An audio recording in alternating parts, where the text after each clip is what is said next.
And welcome to a presentation on the city planning in Corinth, a visual chronology. I am Anne Marie Harding. Corinth was a well-known city in the ancient world, located about 50 miles west of Athens, on the south side of a narrow isthmus that separates the Corinthian Gulf on the Ionian Sea from the Saronic Gulf on the Aegean Sea. This isthmus was an important part of the trade of the region. There is evidence, strong evidence, of trade ships being portaged across this isthmus as a way to shorten trade routes and avoid the hazards of a long sea voyage around the island. As you can see, the city located at the end of this isthmus, particularly the south end, would also be incredibly strategic for the land trade. This location allowed Corinth to control and influence not only sea trade, but also land trade. This was also a strategically important location for war. There are 6 recorded attempts to portage warships across this isthmus between the years 428 and 30 BC. Only one of those attempts was successful. However, Orpheus demonstrated that he was a reader of ancient literature by successfully portaging a warship across that isthmus in the year 881 AD. 2 attempts were made to replace that portage with a canal. Both Nero and Vespasian worked on that canal. Neither one completed it. In fact, the canal was not completed until 1893 AD, long after trade in the region had slowed. This slide shows a couple of different things. It shows again the location of Corinth relative to the Corinthian Gulf and the Saronic Gulf. The grid overlaying this shows the Roman plan for dividing up the land after Rome had occupied Greece. We'll come back to this. What I want to point out now is this green area and the yellow indicate the extent of what was considered to be the Greek city of Corinth. Notice also that there are fortifications extending to the Corinthian Gulf, which would have protected the Lechaeum port that serviced Corinth from the Corinthian Gulf. Corinth was also serviced by the port of Kentrai on the Saronic Gulf, which was a well-developed commercial port, as was the port of Lechaeum. On either end of this canal, oblique line, would have been located the 2 simple ports that serviced the portage road. These were essentially landing places where cargo ships could be moved in and out of the water. Corinth was a leader among the Greek cities who opposed the coming of Rome to Greece. The price for that vocal opposition of Rome was that it was singled out and sacked by Lucius Mummius in 146 BC. All of the men were killed, the women were taken as slaves, and the city was abandoned and stripped of its political identity. Julius Caesar founded a new Roman colony on the site of the former Greek city in 44 BC. This small grid in the middle of the green represents the extent of the Roman city. And as I already mentioned, these grid lines represent the division of the land according to the Roman plan.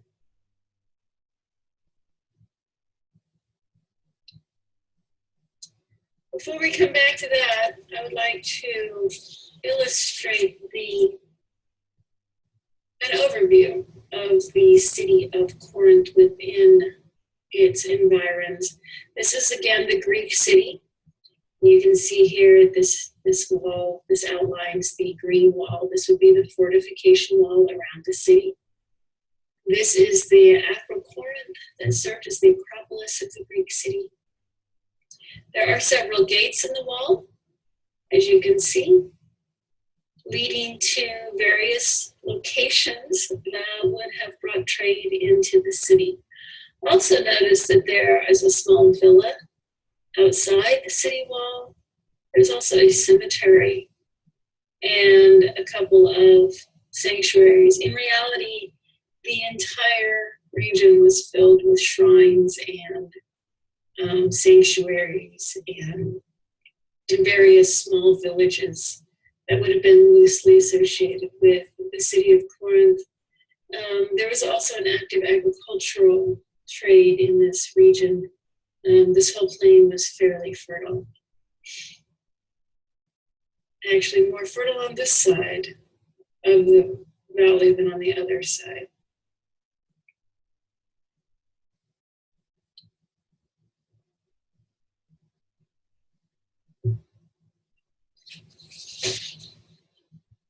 Corinth developed over time from the earliest settlements, which was a loose collection of villages.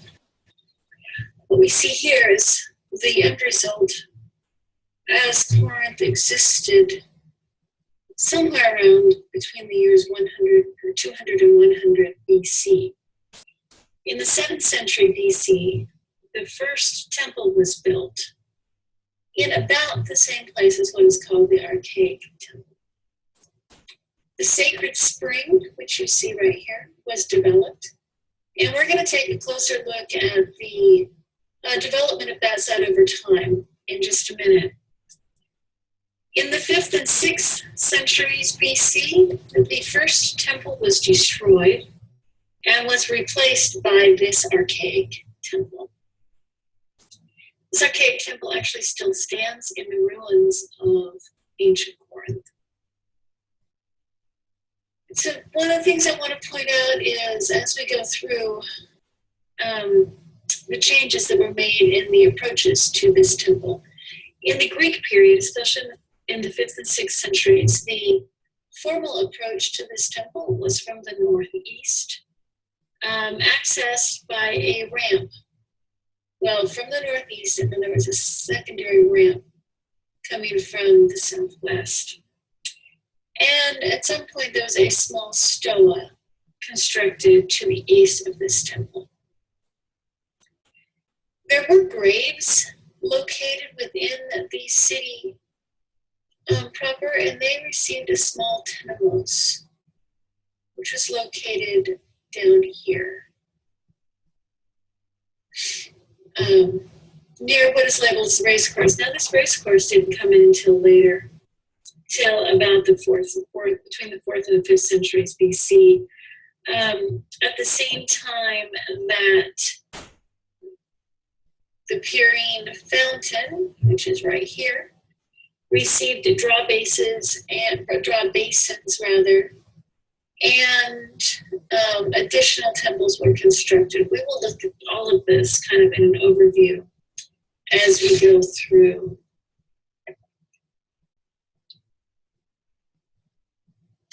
The sacred spring. The sacred spring was developed and likely had a cult associated with it as early as the 7th century BC. Here we see a reconstructed drawing of what the sacred spring likely looked like, or the sacred spring development in the year 500 BC. We have a road and ramp. This would have been leading up to the temple to Apollo, and some steps going. Remember that the city of Corinth is built on a series of terraces, and so we have the sacred spring. There's steps up to a terrace which contains a small house. And just to give you an idea of the scale and the arrangement of the geometry,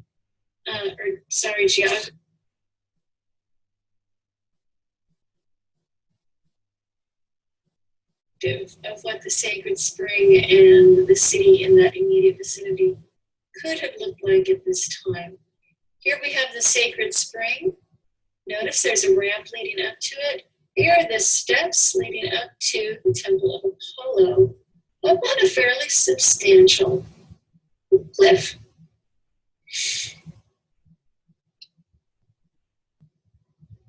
Just 50 years later, by about 450 BC, we see the spring house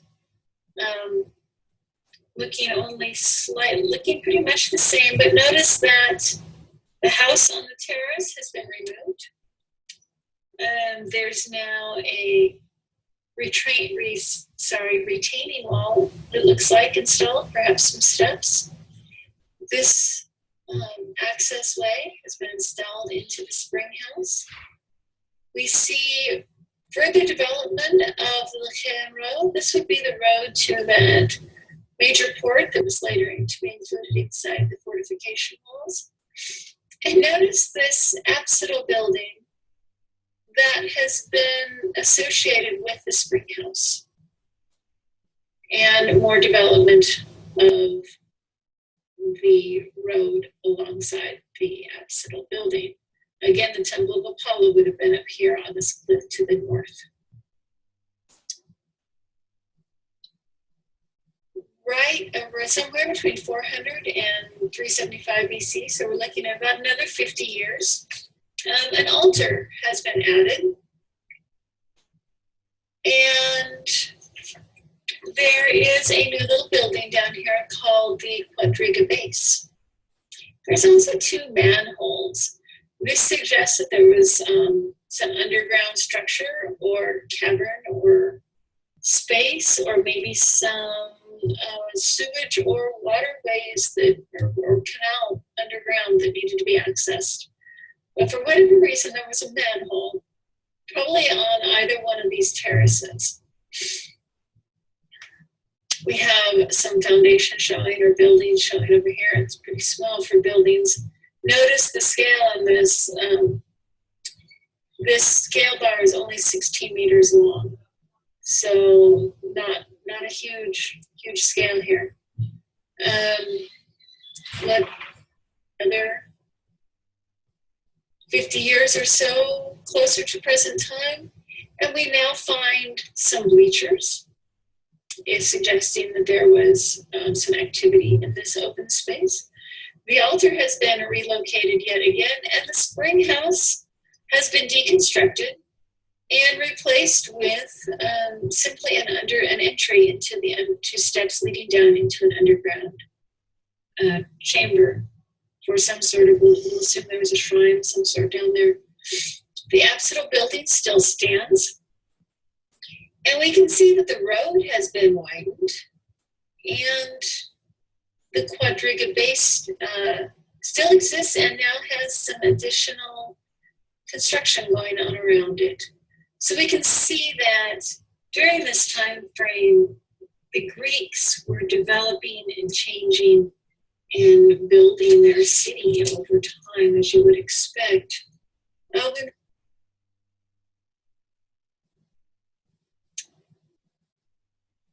If we take a look at the sacred spring in the year 150 BC, we see that the bleachers have been removed. A race course has been installed parallel to the front of the Quadriga Base. The altar is completely removed. We have a stoa appearing now to the north of the apsidal building. And there's really no evidence remaining of the entry into the underground chamber. That appears to have fallen out of use. Only a few short years after this estimated timing of reconstruction, in the year 144 BC, the city was sacked by Mummius.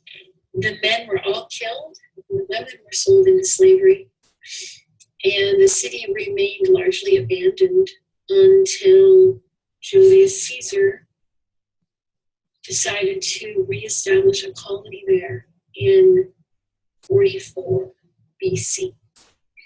Now, in the 100 years between the sacking and the restoration, Corinth essentially did not exist in the Roman political system. It was stripped of its political identity and had no access to the politics of Roman life. There are records of some people living among the ruins, but all evidence is that these were not Corinthians, but were people who had settled there because it was abandoned and was still sheltered. So when Julius Caesar decided to reestablish the colony, he also drew up a plan, or somebody within his administration drew up a plan for rebuilding the city as in accordance with Roman practice.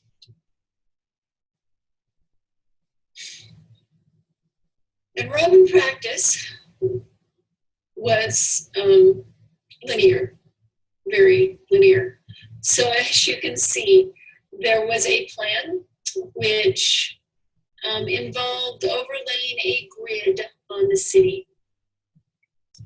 This grid would have been centered based on the forum, with a cardio maximus running north-south perpendicular to the east-west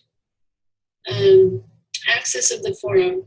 Now, the orientation of this grid overlaid on Corinth is approximately 3 degrees west of north.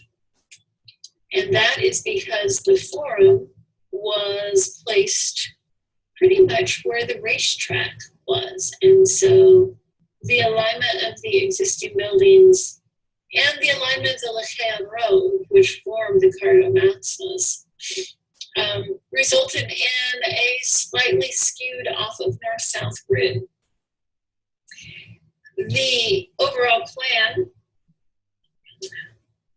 called for 4 equal quadrants, each about a total of 240 acres.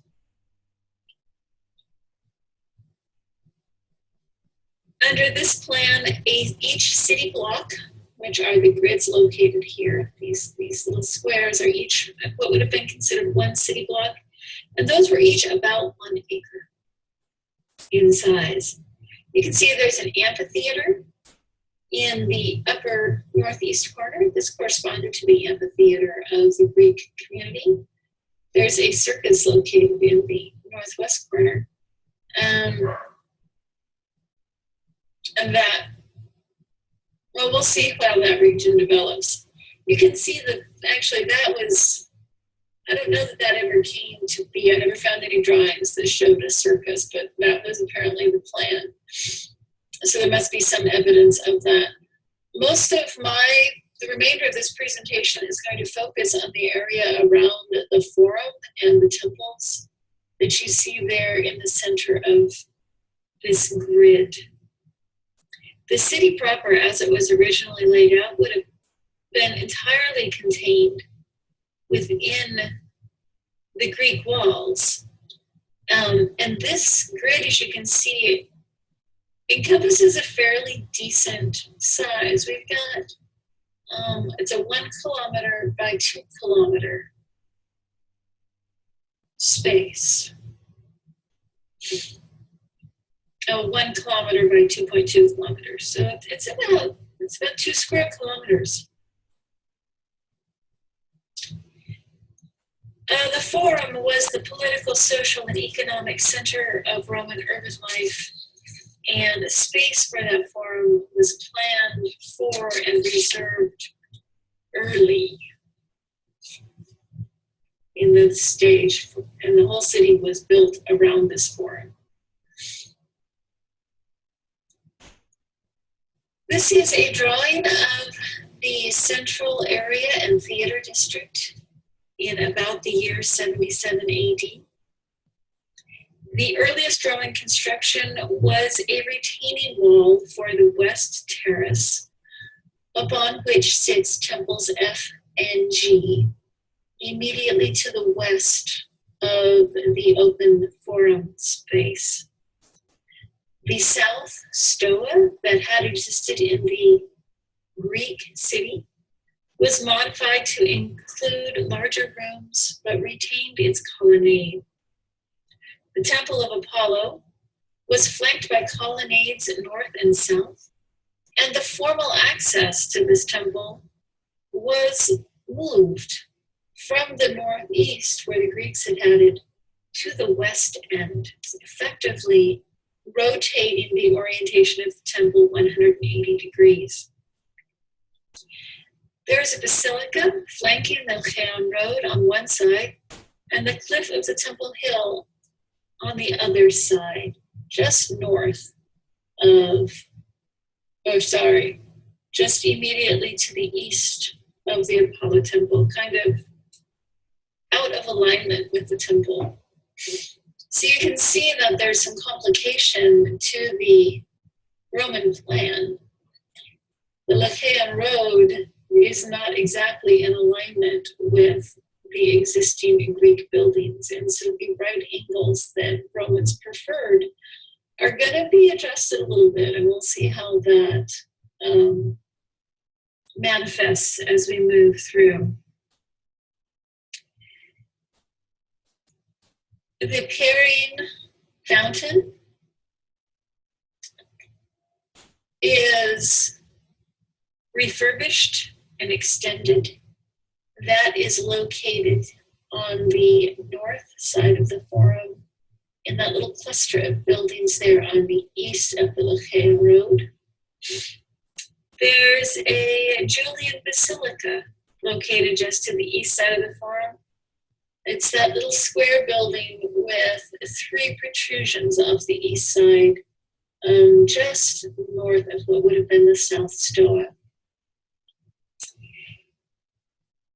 This building is presumed to have had some important civic function. It contains sculptures of the imperial family, including one of Augustus, dressed in a toga, engaged in sacrifice, and flanked by his adopted sons Caius and Lucius Caesar, both of whom are depicted in heroic nudity.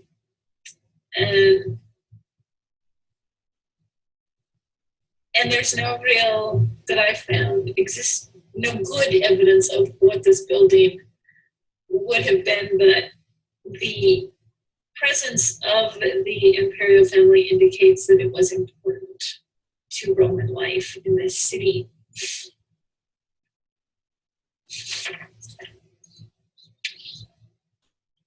Temple E will turn out, as we'll see in the next slide, to have evidently been quite important.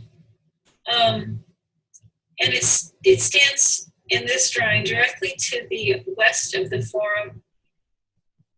People have hypothesized that this could have been a temple dedicated to Zeus or Octavia or Jove, but nobody really knows for certain.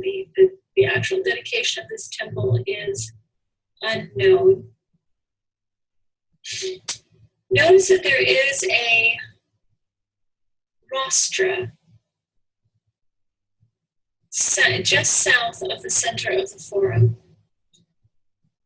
There is evidence that this could be the place to which Paul was brought when he was taken before the elders of the Jewish community in Acts.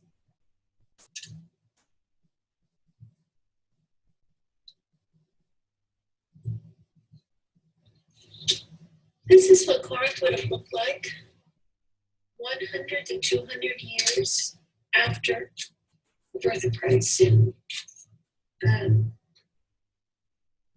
its sort of final iteration, although it continued to experience changes throughout the late Roman period. The plan of the forum is largely unchanged, although we can see that Temple E has been incorporated into the forum, and we're going to take a closer look in just a minute at some of this, but we've also got these little shrines and temples appearing on the west end of the forum. The inclusion of Temple E required some fairly significant modifications to the Roman road plan. There are west shops here to the east of the temple, although they're to the west of the forum.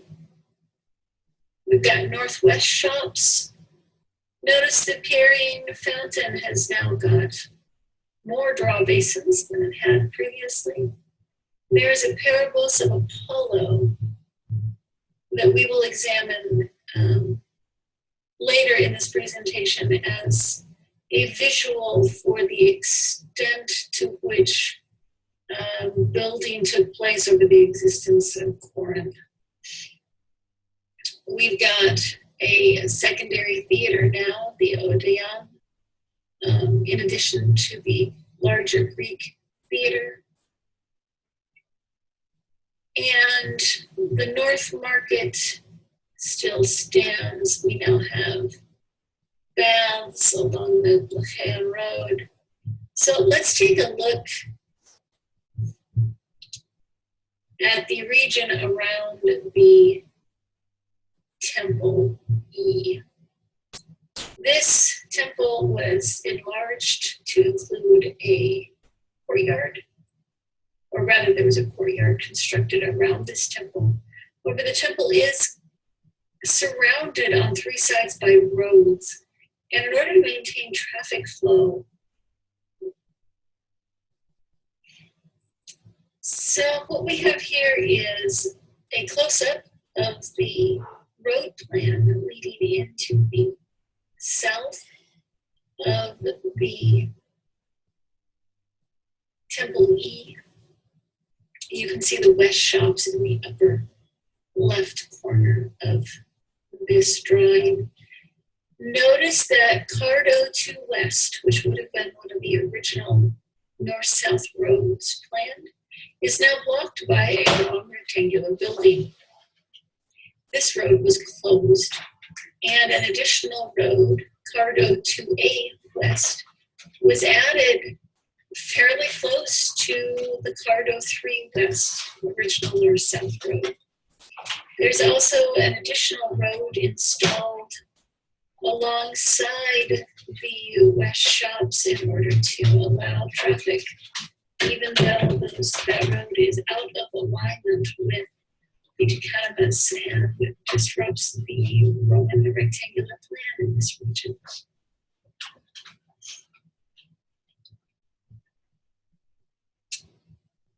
This drawing shows the extent of changes that were implemented by the Romans in the region of the Carrion Fountain on the northeast side of the forum.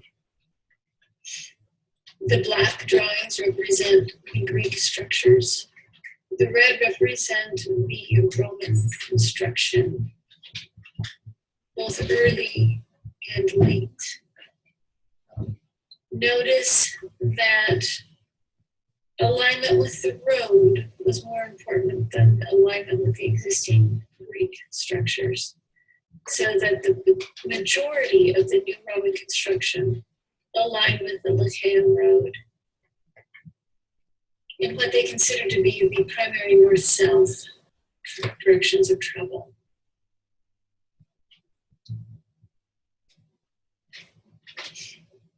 This is a visualization of that west terrace and how it changed over the years. The top drawing gives us an indication of the shrines that had been built in about the time of Christ. So the development of the west terrace began with an extension of the terrace wall, and the construction of Temple F, G, and D. Temple G was the first Temple D came slightly later. Temple G was dedicated to Caesar's patroness, Venus Victrix. And then by about the time of Paul, we've got additional shrines and an extension of the retaining wall from the northwest stoa into the north end. Excuse me. I've got West Terrace. And about 200 years after Christ, the region is largely unchanged. We just have one sanctuary having been replaced by two smaller buildings.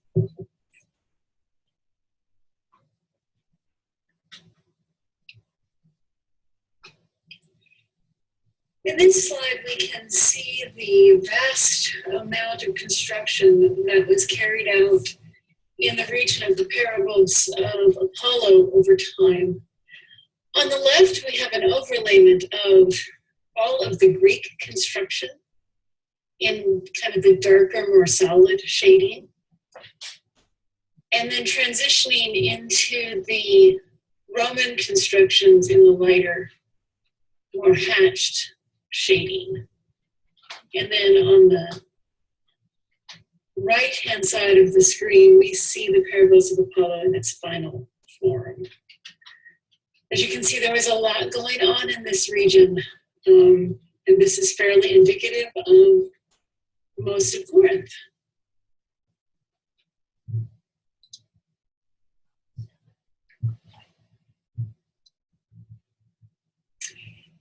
These next few slides are going to be a recap of the slides we've already seen, but I wanted to give us a chance to visualize the changes in Corinth over the time period that we've discussed.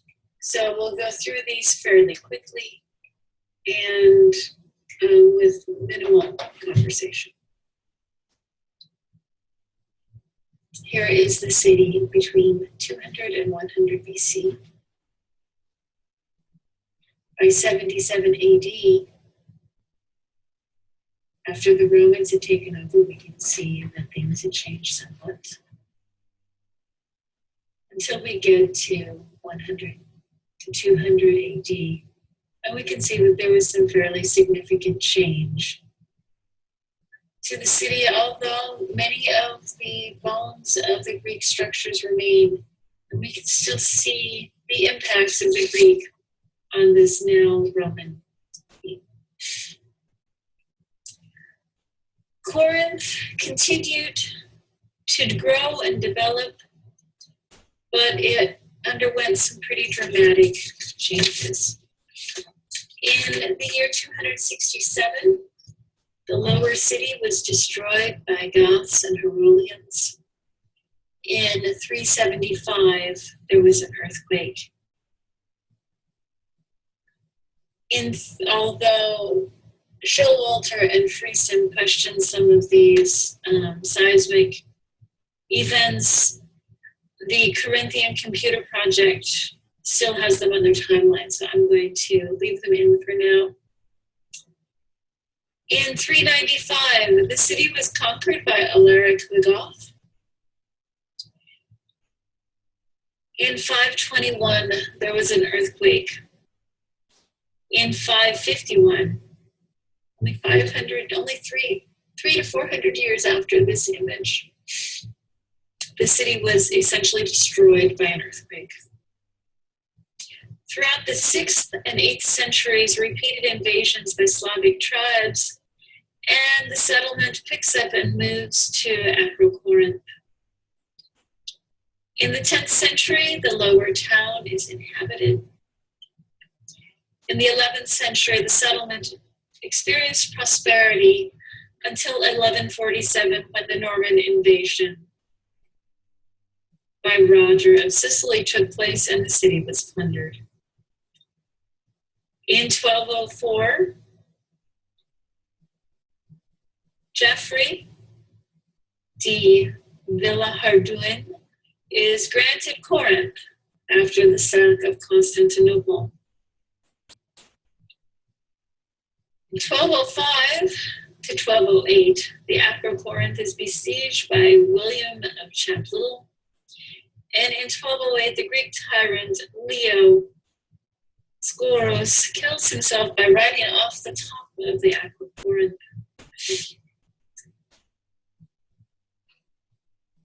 1208 to 1210, the Corinth continues to resist Geoffrey de Villehardouin and Otto de la Roche until 1305. We know that the Corinth is a site of a tournament.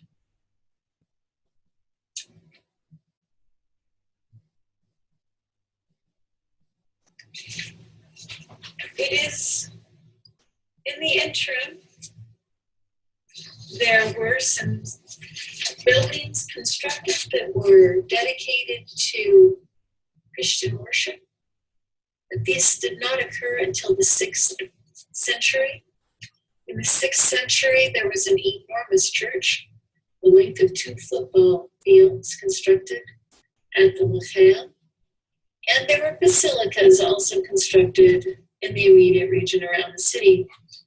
Christian Corinth should have been thriving, but as we've already seen from this timeline, there were challenges.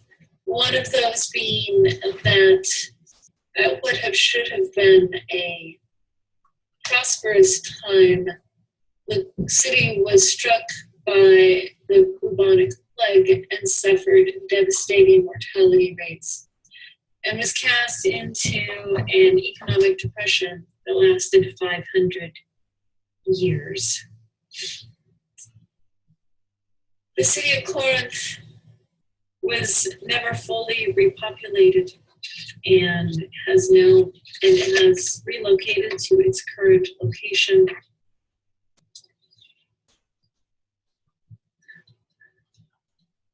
In 1858, Corinth was destroyed again by an earthquake, and New Corinth is founded on the current day location of the village. In 1896, excavations were begun by the American School of Classical Studies at Athens and continue to this day, despite yet another earthquake in 1981. I used 3 references for this presentation. The Introduction to Urban Religion in Room Corinth by Showalter and Friesen. I used the Corinth Computer Project and the American School of Classical Studies, both of which are wonderful sites for further exploration of this topic.